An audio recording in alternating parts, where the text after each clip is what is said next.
pagi. Assalamualaikum warahmatullahi wabarakatuh. Saat ini sedang ramai di pemberitaan tentang Museum Hagia Sophia yang dibaca Hagia Sophia menjadi masjid. Namun sesungguhnya ada yang lebih penting lagi, sejarahnya.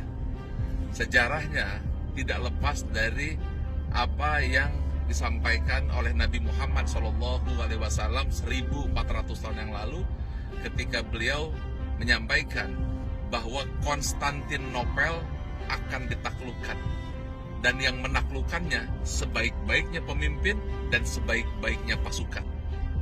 Mungkin saat ini kata-kata tersebut biasa, tapi bayangkan itu disampaikan 1400 tahun yang lalu, seperti halnya katakanlah satu daerah kecil di Indonesia, mungkin katakan Bandung atau Surabaya atau Medan atau Banjarmasin yang mengalahkan Rusia, Cina atau Amerika. Seperti itu. Tidak terbayangkan seperti apa kondisi tersebut. Namun keadaan tersebut tidak membuat para sahabat gentar. Justru kata-kata Nabi membuat mereka percaya diri. Lalu Abu Ayyub Al-Ansori, sahabatnya yang saat itu usianya sudah 80 tahun, ikut menyerang. Tetapi karena kekuatan Konstantinopel luar biasa, kalah, dan akhirnya Konstantinopel tidak bisa ditembus. 1000 tahun tidak bisa ditembus. Kemudian lahirlah kerajaan Utsmani, dan 1200 itu ada 7 orang sultan, dan yang ketujuh itulah Sultan Muhammad Al-Fatih. Nah, Sultan Al-Fatih ini dilahirkan, namun ditanamkan sebuah keyakinan yang diturunkan oleh para gurunya dan orang tuanya, bahwa kamulah Al-Ghazi, sang penakluk yang terpilih, bahwa sebaik-baiknya pemimpin dan sebaik-baiknya pasukan. Ini adalah sebuah keyakinan yang menghujam ke dalam hati Al-Fatih meskipun ia masih belia. Semenjak anak-anak ditanamkan sehingga menjadi sebuah belief system, sebuah kepercayaan yang menghujam dalam dadanya. Dan benar saja, ketika usianya masih sangat belia, masih sangat muda, ia memimpin pasukannya untuk menyerang Konstantinopel yang 1000 tahun tidak pernah ditaklukkan. Tentu dengan kekuatan yang luar biasa, sampai ada meriam yang garis tengahnya itu 80 cm, panjangnya 5 meter, ditembakkan, kemudian dibangun lagi oleh Konstantinopel, ditembakkan, dibangun lagi, dan tidak bisa ditembus. 11 kali serangan dan gagal lagi. Mengapa? Karena temboknya itu 3 lapis, lapis 1, lapis 2, lapis 3. Jadi kalau Anda masuk ke lapis 1 masih ada lapis 2 lagi, dan kalau berhasil ada lapis 3 lagi, dan serangan yang begitu dahsyat tidak bisa menembus.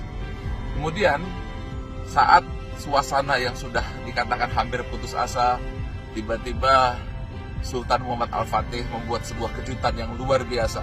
Jadi kalau kita melihat Konstantinopel ini, ada sebuah selat atau katakanlah sungai kecil yang disebut dengan Selat Golden Horn.